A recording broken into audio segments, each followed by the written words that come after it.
what got you into mixed martial arts? And what do you remember the first event or the first fight that you saw? Yeah, so I'll make a long story short. This was in 2011. I got voted to my first Pro Bowl, and Jay Glazer, he was already a really good friend of mine. This is back when the Pro Bowl was still in Hawaii. And so I'm at the pool, my family. Jay shows up with Chuck Liddell. Chuck Liddell walks up to me. He's like, yeah, man, I'm going to need an extra body to train with. I'm like, well, first of all, I'm not about to be a heavy body. You can just forget that. Like, I don't know about all of that. But anyway, long story short, we get back to LA, and this is when Jay was at one of the gyms, training. And then he was like, hey, I want you to come down to True Warrior. And True Warrior Fitness was off of Melrose and La Brea. So my first opportunity to actually train was with Chuck Liddell, and Randy Couture showed up that day. And so Chuck is teaching me striking. Randy is teaching me, the basics of wrestling, right? And then Tyron Woodley walks in. And so Tyron Woodley starts teaching me just the basics of boxing, like MMA boxing, right?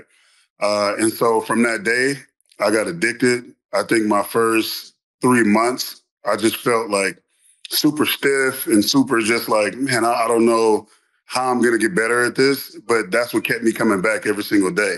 And so 3 months turned into 6 months, right? And then 6 months turned into 9 months. And here we are 13 years removed. And, it's something that I do in the off season that's really kept me functional, my reflexes.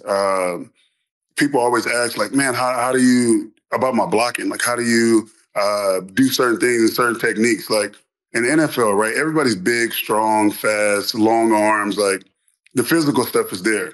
I think the biggest part of what MMA has taught me is just like the mental side of it, right? And being able to push through that wall when nobody else will.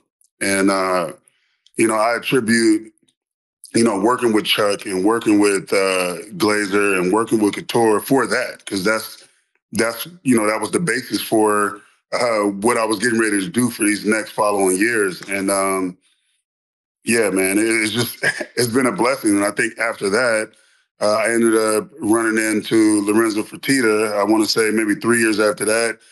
And he kind of, was a mentor for me and took me under his wing. And then when Lorenzo stepped away, I mean, obviously, he put me in contact with Dana. Me and Dana are really good friends. So, I'm pretty much grandfathered in at this point. And it's been a really good experience. Obviously, I have, my favorite fighters. A lot of those guys are my boys and were my boys before they won belts and stuff like that. So it's been an honor to be a part of. Obviously, it's one of those things that, playing in the NFL, it takes so much just mental fortitude just every day, right? And knowing that your days can get monotonous and sometimes you got to reach out to different sources for your inspiration. And the UFC is one of those. And, looking up to a lot of my guys that go and get ready for camp and do weight cuts and all of that stuff. It's something that to the naked eye, you'd never understand. And it's something that I've really respected over time. And yeah, man, that's the story. That's not bad, John. He gets introduced to the sport by Randy, Chuck, and Tyron. Right. And you can do worse than Lorenzo Fertitta in the Rolodex as well.